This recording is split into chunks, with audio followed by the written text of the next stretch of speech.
آج اس پروگرام میں ہم اس بات پہ گفتگو کریں گے کہ امت مسلمہ امت وسط کیسے ہے۔ سورہ بقرہ کی اس آیت میں یہ درج ہے کہ ہم نے تمہیں ایک درمیانی امت، اعتدال والی امت بنایا تاکہ تم لوگوں پر گواہ بن جاؤ اور رسول تم پہ گواہ ہو۔ ہمیں صرف یہ دیکھنا ہے کہ یہ امت وسط سے کیا مراد ہے۔ امت وسط کے ساتھ ساتھ کئی جگہ یہ بھی ہمیں بتایا گیا کہ یہ درمیانی امت اس لیے ہے کہ اس کی ہر بات میں اعتدال پایا جاتا ہے۔ پوری دنیا افراط و تفریط کا شکار اور یہ ہمیشہ درمیان میں۔ آج میں 2-3 مثالوں سے یہ بات عرض کروں گا کہ کس طرح سے امت مسلمہ امت اعتدال ہے اور کس طرح سے دین اسلام جو ہے وہ دین عدل و اعتدال ہے۔ اگر ہم انسانیت کی تاریخ کو ذرا غور سے دیکھیں اور خاص طور پہ وہ دور جبکہ حضور اکرم صلی اللہ علیہ وسلم کی بعثت نہیں ہوئی تھی، تو ہم یہ دیکھتے ہیں کہ اس وقت دنیا 2 گروہوں میں بٹی ہوئی ہے۔ کچھ لوگ اپنے آپ کو روحانی لوگ کہتے تھے، کچھ لوگ اپنے آپ کو دنیا دار کہتے تھے۔ روحانی لوگ کون ہوتے تھے؟ یہ راہب ہوتے تھے جو رہبانیت پہ عمل کرتے تھے۔ رہبانیت کیا ہے؟ ترک دنیا۔ خیال یہ تھا کہ اگر دنیا کو ترک نہ کیا جائے تو اللہ نہیں ملتا، اگر دنیا سے بالکل تعلق توڑ نہ دیا جائے تو روحانیت نصیب نہیں ہوتی۔ چنانچہ لوگ راہب بن گئے، رہبانیت اختیار کر لی۔ رہبانیت یہ تھی کہ گھروں کو چھوڑ کے پہاڑوں کی کھوہ میں، غاروں میں، جنگلات میں، کہیں کسی پہاڑ کی چوٹی میں بالکل تنہائی میں انسان جا کے رہے اور وہاں اللہ اللہ کرے، پوجا پاٹ کرے، تپسیا کرے اور انسان سے اس کا کوئی تعلق نہ رہے، اور یوں اس کو آہستہ آہستہ روحانیت نصیب ہونے لگتی تھی۔ اور پھر اس میں اہم بات یہ کہ چونکہ دنیا چھوڑ دی تو اب لباس کا معاملہ بھی مشکل، ننگا ننگا رہنا پڑے گا، اور سالوں نہانے کا سوال ہی پیدا نہیں، گندے، اور تعلق کسی انسان سے نہیں، شادی کا تو کوئی تصور ہی نہیں، اور عورت کو تو شیطان کا ایجنٹ تصور کیا گیا۔ یہ رہبانیت تھی۔ اس کے برعکس وہ لوگ جو کہتے تھے کہ ہمیں اس رہبانیت کی ضرورت نہیں ہے اور اس روحانیت کی ضرورت نہیں ہے، وہ دنیا کے معاملات میں کھل کھیلتے تھے۔ دنیا کے معاملات میں کسی قسم کا اخلاق، کسی قسم کی قید، کسی قسم کی پابندی وہ برداشت کرنے کو تیار نہیں تھے۔ دنیا میں ان کی زندگی بالکل ایک حیوان کی سی تھی، جس کو چاہو جتنا لوٹ لو، جس کو چاہو جتنا دھوکہ دے لو، جس کی لاٹھی اس کی بھینس۔ تو یہ 2 طبقے، ایک راہب طبقہ، روحانی طبقہ، اور ایک دنیا دار طبقہ۔ آپ دیکھ لیجئے کہ دونوں میں ایکسٹریم ہے، انتہا پسندی ہے۔ اس نے دنیا بالکل چھوڑ دی، راہب نے ماں باپ کو چھوڑ دیا، اولاد کو چھوڑ دیا، بیوی بچوں کا کوئی تصور نہیں، اور یہ شخص دنیا میں یوں غرق ہوا کہ بالکل تباہ و برباد ہو گیا۔ اس میں انسان میں اور حیوان میں کوئی فرق نہیں رہا۔ اب دیکھیے اسلام نے کیا تصور دیا۔ حضور اکرم صلی اللہ علیہ وسلم لا رہبانیت فی الاسلام، اسلام میں رہبانیت نہیں ہے۔ تمہیں ترک دنیا چاہیے تھوڑی دیر کے لیے، تنہائی میں اللہ سے باتیں کرنا چاہتے ہو تو ٹھیک ہے، 10 دن کے لیے اعتکاف کر لیا کرو بس۔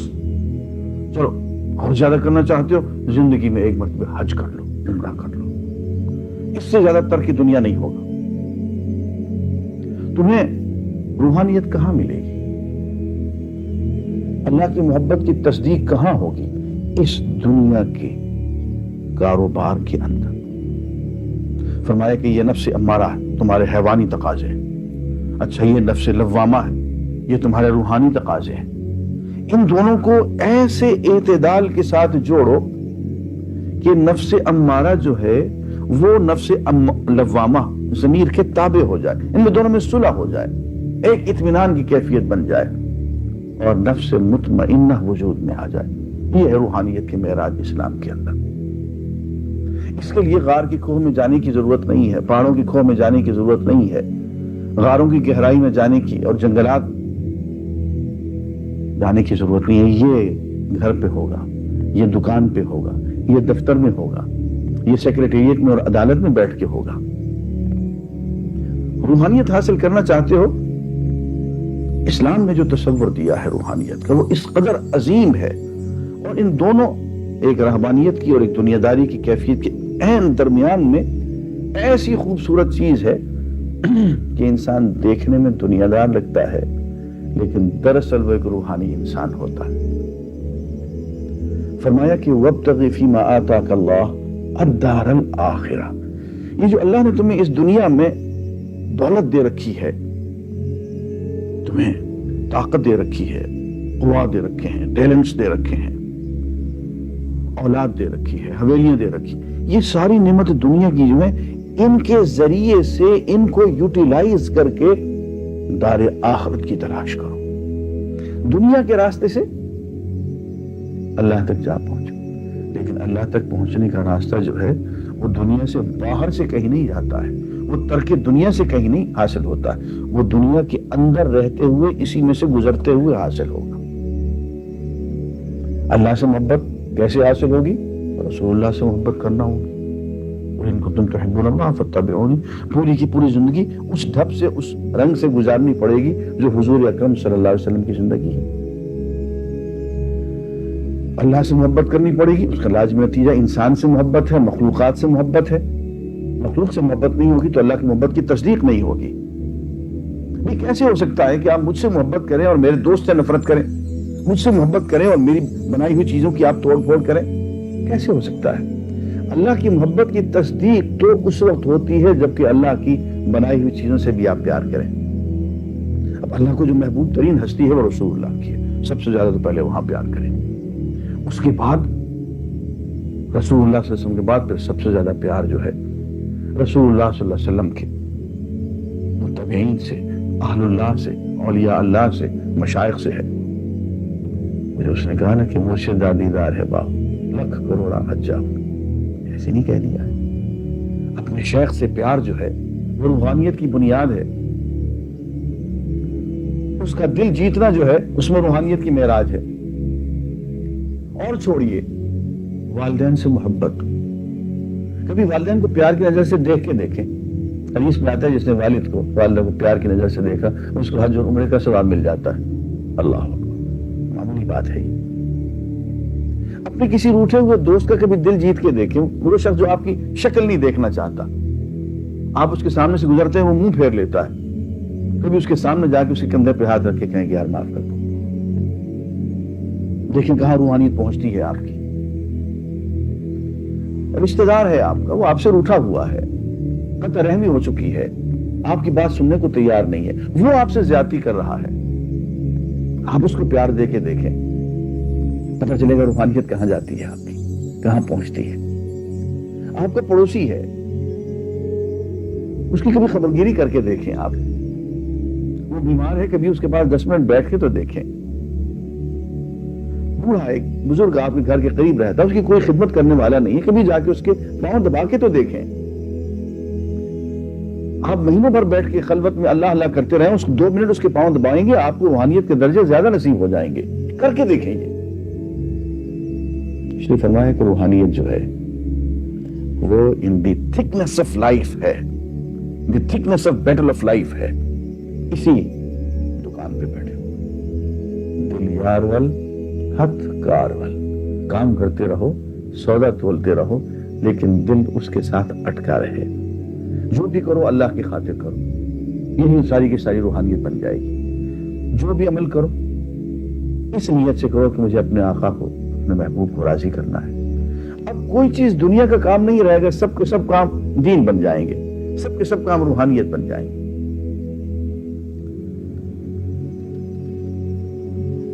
یہ تصور ہے اسلام میں روحانیت کا۔ اب دیکھیے ایک تصور رہبانیت کا جس میں پوری کی پوری دنیا کو چھوڑ دیا، بالکل سال سال نہائے نہیں، گندے خلیف سے کوئی گزرے تو بدبو آئے۔ ایک تصور یہ کہ دنیا کے اندر ڈوبے اور بالکل حیوانیت اختیار کر لی۔ اس کے مقابلے میں اسلام نے جو تصور دیا ہے وہ بالکل درمیان کے اندر عدل اور اعتدال۔ اس میں پتہ چل رہا ہے کہ آپ رہبانیت کے وہ تمام مقامات آپ کو حاصل ہو گئے، وہ مقامات جو رہبانیت میں حاصل ہوئے اس سے بھی زیادہ حاصل ہو گئے، اور دنیا کے اندر بھی اللہ تعالیٰ نے آپ کو وجاہت عطا کر دی۔ یہاں میں ایک اور بات بھی آپ کی خدمت میں عرض کروں۔ انسانی نظام میں افراط و تفریط کی تو بے شمار مثالیں ہیں، لیکن اس وقت ہم جس بہت بڑی افراط و تفریط سے گزر رہے ہیں میں کچھ وہ مثالیں دینا چاہتا ہوں۔ انسانیت نے سرمایہ دارانہ نظام کو دیکھا، سرمایہ دارانہ نظام کو، کیپٹلسٹک سسٹم، اس کی دو بنیادیں ہیں۔ ایک حق ملکیت بے قید لامحدود، جو شخص جتنا چاہے اتنی پراپرٹی کا وہ مالک بن جائے، کوئی اس پہ اعتراض نہیں ہوگا، کوئی اس سے نہیں پوچھے گا کہاں سے لے کے آئے ہو، کیوں ہے یہ، کیا ہے یہ، جاگیر کہاں سے آئی، یہ کارخانے اتنے کہاں سے آئے، اور اتنی جاگیر اور اتنی دولت ایک شخص کے پاس ہو تو اس کے کیا نتائج نکل سکتے ہیں، وہ کتنا خطرناک ثابت ہو سکتا ہے سوسائٹی کے لیے، کوئی سوچنے کو تیار نہیں ہوتا۔ ہر شخص کو حق ہے کہ وہ جتنی چاہے ملکیت حاصل کر لے۔ Right of owning property unlimited, بے قید حق ملکیت، یہ پہلی بنیاد۔ دوسری چیز ہے آزاد معیشت، لیسی فیئر اکانومی۔ آپ جس طرح سے چاہیں کما لیں اور جس طرح سے چاہیں آپ صرف کر لیں، نہ تو اس بات پہ پابندی ہے آپ پہ کہ آپ کیسے کماتے ہیں، نہ اس بات پہ پابندی ہے کہ آپ کیسے خرچ کرتے ہیں۔ بھئی آپ کا پیسہ آپ جیسے چاہیں خرچ کریں، اور جس کے ساتھ آپ جو چاہیں سودا کریں کہ میں اتنے میں کام کروں گا، اتنے میں کام لوں گا، یہ کروں۔ آزاد معیشت، یہ دو بنیادیں بظاہر دیکھنے میں بڑی خوبصورت ہیں، لیکن ان دو باتوں نے سرمایہ دارانہ نظام کو شیطانی نظام بنا دیا، اور دنیا میں بدترین قسم کا استحصال، ایکسپلائٹیشن ہمارے سامنے آیا۔ وہ کیسے ہوا؟ یہ بات ہمارے اکثر لوگ کہہ تو دیتے ہیں کہ استحصال، وہ پتہ نہیں ہوتا کہ استحصال ہوتا کیسے۔ استحصال کیسے ہوتا ہے؟ اصل میں دنیا کے اندر آزاد معیشت کے نام سے ایک سرمایہ دار کا ایک غریب کے ساتھ اکھاڑا کرا دیا جاتا، جوڑ نہیں ہے بیچارے۔ ایک طرف سرمایہ دار ہے، وہ اگر سال ہر سال اپنی مل نہ کھولے، بند رکھے، اس کو کوئی پرواہ نہیں ہوتی، وہ کام نہ کرے، وہ یہاں جا کے یورپ میں بیٹھ جائے، سال بیٹھا رہے، اس کو کوئی پرواہ نہیں، کام کرے، کسی اور کے حوالے کر دے، بند کر دے، اس کے پاس اتنی دولت جمع ہے کہ اس کو کام کرنے کی ضرورت ہی نہیں ہے، اس کی ساری ضرورتیں پوری ہوتی رہیں گی۔ دوسری طرف بیچارہ غریب ہے، مزدور ہے، کسان ہے، وہ آج اگر وہ کام نہیں کرتا ہے تو شام کو اس کے بچے بھوک سے سوتے ہیں، وہ خود بھوک سے مرتا ہے، اس کے پاس کپڑے نہیں ہیں، لباس نہیں ہے، رہائش نہیں ہے، وہ تو روزانہ کام کرنے پہ مجبور ہے۔ اب سرمایہ دار جو ہے اس کے ساتھ سودا کرتا ہے، ہاں بھی میری مل میں کام کرو، اتنے میں کام کرو۔ اب فرض کیجئے کہ اس کا حق 100 روپے بنتا ہے اور وہ 100 روپے نہیں دینا چاہتا، اپنے اور سرمایہ دار ساتھیوں کے ساتھ وہ ملی بھگت کر لیتا ہے، اور 100 کی بجائے وہ کہتا ہے میں تو 50 دوں گا، 40 دوں گا۔ تو بیچارے مزدور کے پاس اور کیا راستہ ہے کہ وہ آدھی مزدوری پہ کام کرے؟ اگر وہ کام نہیں کرتا تو شام کو بھوکا مرتا ہے وہ۔ یہی ہوتا ہے کہ مہنگائی سے غریب کی، مزدور کی غربت سے ناجائز فائدہ اٹھا کے یہ سرمایہ دار، یہ کارخانہ دار، یہ جاگیردار جتنی مزدوری چاہتا ہے اتنی مزدوری پہ مزدور سے کام کرواتا ہے. اب تھوڑا نقصان نہیں کرتا اس کا بے تحق 100 روپے اس کا حق بنتا ہے تو 20 تک پھر اس سے کام لے لیتا ہے، 20 پہ کام کرے. اور جاگیردار تو کسانوں سے یوں کام کر لیتے ہیں کہ شام کو کھانا کھا لینا بس ٹھیک ہے، بچوں کے لیے کھانا لے جانا، کھانا بس روٹی پانی پہ، روٹی کپڑے پہ کام ہو رہا ہے. اور بعض لوگ اور بعض کسان، بعض ہاری وہ پشت ہاں پشت جاگیردار کے ہاں کام کرتے ہیں صرف روٹی کپڑے پہ. اب یہ دیکھیے کہ ایک شخص جس کا حق 100 روپے ہے روز کا کام کرنے کا، آپ اس کو صرف 10 روپے دیتے ہیں یا 20 روپے دیتے ہیں تو آپ نے ایک مزدور سے 80 روپے یومیہ بچا لیے. اور اگر آپ کے یہاں 10,000 مزدور کام کرتے ہیں تو 10,000 کو ذرا 80 سے ضرب دیجئے اور پھر دیکھیے کہ آپ نے کتنا پیسہ ناجائز طور پہ اکٹھا کیا. نتیجہ یہ ہوتا ہے کہ چند ہی مہینوں میں ایک اور کارخانہ آپ کھڑا کر لیتے ہیں. اور کوئی لوگ کہتے ہیں کہ جی انڈسٹریل جینیس ہیں آپ، تو ایک کارخانہ پچھلے سال قائم کیا تھا، ابھی اسی سے اتنی آمدنی ہوئی کہ ایک کارخانہ اور کھڑا کر لیا آپ نے. یہ انڈسٹریل جینیس ہونا نہیں ہے، یہ شیطان ہونا ہے کہ آپ نے مزدور کو اس کا حق ہی نہیں دیا ہے.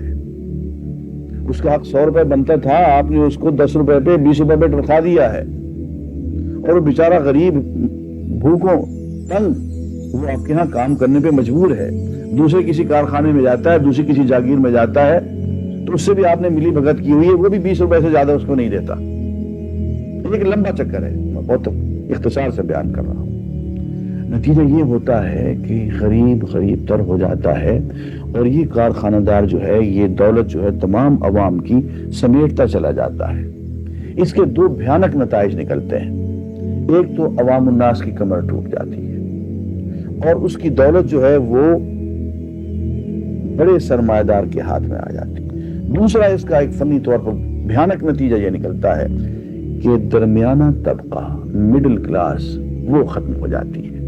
چھوٹا صنعت کار، چھوٹا زمیندار وہ ختم ہو جاتی ہے اور 12 کروڑ عوام کی جائیداد 22 خاندانوں میں سمٹ کے آ جاتی ہے. اور یہ جب جیسے چاہتے ہیں ویسی ملک کو چلاتے ہیں، اس کا سلسلہ. یہ ایک سرمایہ دارانہ نظام ہے جس کی لعنت یورپ میں، امریکہ میں اور ان ملکوں میں ہے جہاں پہ یہ سرمایہ دارانہ نظام پوری طور پہ نافذ. اب کیا ہوا؟ لوگوں میں ایک رد عمل پیدا ہوا اشتراکیت کی شکل میں. بڑے بڑے مفکرین آئے، انہوں نے کہا صاحب کہ یہ تو بڑے ظلم کی بات ہے اور اس نیا نظام لے کیا، ایک بغاوت کر دی گئی سرمایہ دارانہ نظام کے خلاف. لیکن انسان جب سوچتا ہے تو غصے کے عالم میں سوچتا ہے، بطور ری ایکشن رد عمل کے وہ ایک نیا نظام پیش کرتا. غصہ تھا حق ملکیت کے خلاف. یہ نہ سوچا کہ اصل میں حق ملکیت اگر محدود ہوتا تو شاید یہ نقصان نہ ہوتا. یہ نہ سوچا کہ یہ جو آزاد معیشت لیسے فیئر اکانومی ہے اس پہ اگر تھوڑی سی پابندیاں ہوتی تو شاید یہ نتائج نہ نکلتے. اٹھا کے حق ملکیت کو ہی سرے سے ختم کر دیا، آزاد معیشت کو ہی سرے سے ختم کر دیا اور انسان انسانیت کے درجے سے گر کے حیوانیت کے درجے پہ آ گیا. اور یہاں پھر جو نقصان ہوا وہ یہ کہ جو دولت اب 22 خاندانوں میں سمٹ کے آ گئی تھی اب وہ ایک پارٹی کے پنجے میں آ گئی. یار مجھے یہ بتاؤ، پہلے تو ان کے پاس صرف دولت تھی اور انہوں نے اتنے ظلم کیے تھے، ایکسپلائٹیشن کی تھی. اب تو ان کے پاس دولت بھی آ گئی، ان کے پاس طاقت بھی آ گئی، پولیس بھی آ گئی، فوج بھی آ گئی، عدالت اور قانون بھی سب کچھ آ گئی. یہ کیا فرشتے بن گئے کہ اب یہ کوئی خرابی نہیں کریں گے؟ دولت 22 خاندانوں کی بجائے ایک پارٹی میں آ گئی، ساری قوتیں مرتکز اس کے اندر ہو گئیں. تو یہ بدترین قسم کا آمرانہ نظام بن گیا جو کہ آزادی کے نام سے اور قومیانہ نیشنلائزیشن کے نام سے اٹھایا گیا.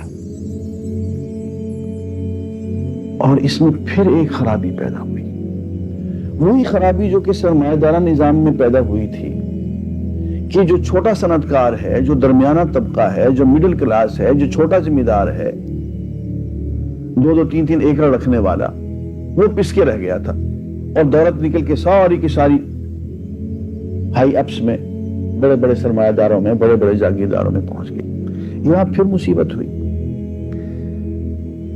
جو ایکسپلائٹ کرنے والے تھے وہ تو چند خاندان تھے، لیکن جب سوشلزم آیا تو اس نے کہا بھائی حق ملکیت سب کا ختم، جس کے پاس 200 مربع ہے اس کا حق ملکیت بھی ختم، اور جس کے پاس 5 ایکڑ ہے اس کا بھی ختم۔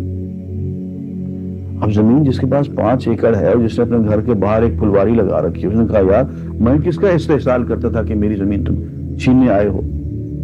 ایک کارخانہ دار ہے، چلو اس کا بڑا کارخانہ ہے، اس کے یہاں 10,000 مزدور کام کر رہے ہیں، وہ اس تمام مزدوروں کو 100 روپے کی بجائے 80 روپے دیتا ہے، استحصال کر رہا ہے، لوٹ رہا ہے، چلو اس کا کارخانہ تم نے چھین لیا، قومی ملکیت بنا لیا، بڑا اچھا کیا۔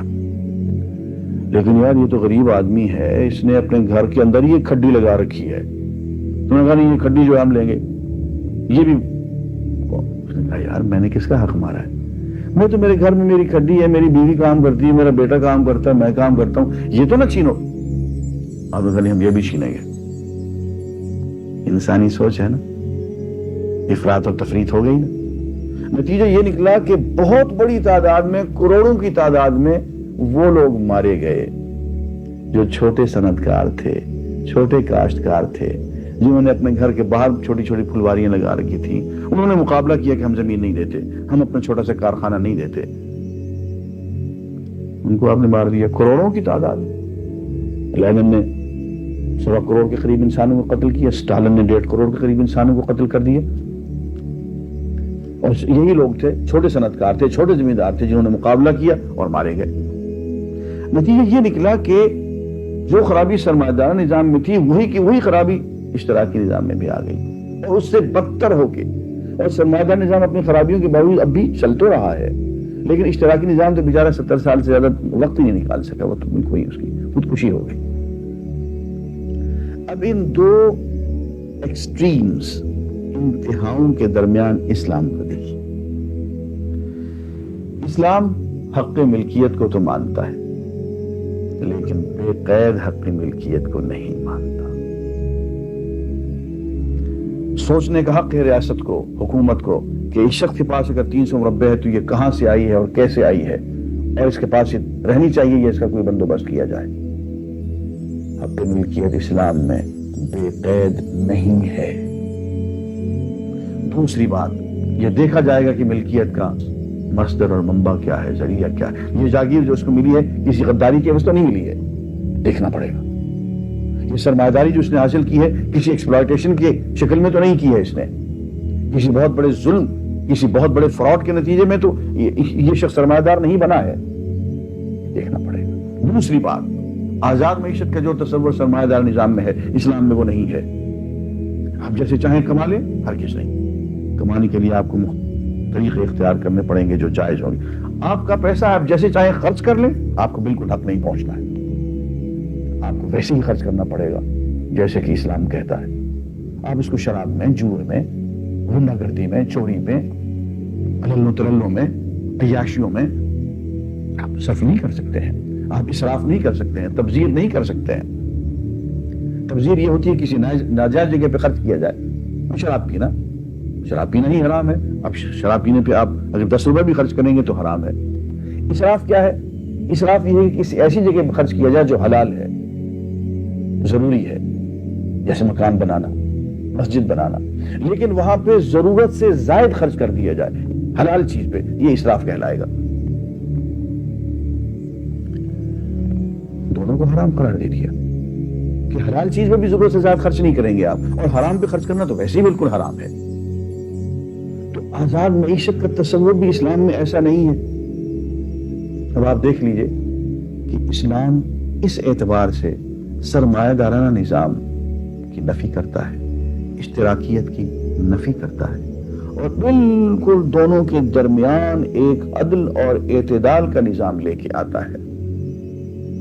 بالکل اسی طرح سے جیسا کہ اسلام جو ہے نہ تو لا بے قید جمہوریت کا قائل ہے جو مغرب کی ہے، نہ اس سلطانی نظام کو اور ملوکیت کا جس میں بادشاہ جو غلطی اس سے نہیں ہوتی، وہ جو جھک مارتا چلا جائے اس کی جھک جھک نہیں ہوتی، بلکہ وہ اللہ کا حکم ہوتا ہے۔ تو ایکسٹریمز ہے، بادشاہ جو بھی کرے وہ درست، اور اب عوام جو کچھ کرے وہ درست نہیں، صاحب نہیں۔ اسلام بالکل درمیان میں آتا ہے، بادشاہیت ملوکیت بالکل ناجائز، اور عوام کو بھی قانون بنانے کا کوئی اختیار نہیں۔ ان الحکم الا للہ، قانون تو بنا بنایا اللہ تعالیٰ دیں گے، ہاں اس کی انٹرپریٹیشن، اس کے آگے عملی تعبیر، اس کی تفسیر، اس کو مزید جو تقنین جو آپ کرتے ہیں، قانون بناتے ہیں، وہ آپ کر سکتے ہیں، محدود ہوگی، لامحدود جمہوریت بھی نہیں ہے اور ملوکیت بھی نہیں، بالکل درمیان میں ہوگا۔ اس اعتبار سے ہم دیکھتے ہیں تو اسلام کا نظام جو ہے عدل و اعتدال کا نظام ہے۔ It's always in between the two extremes. وآخر دعوانا الحمد للہ۔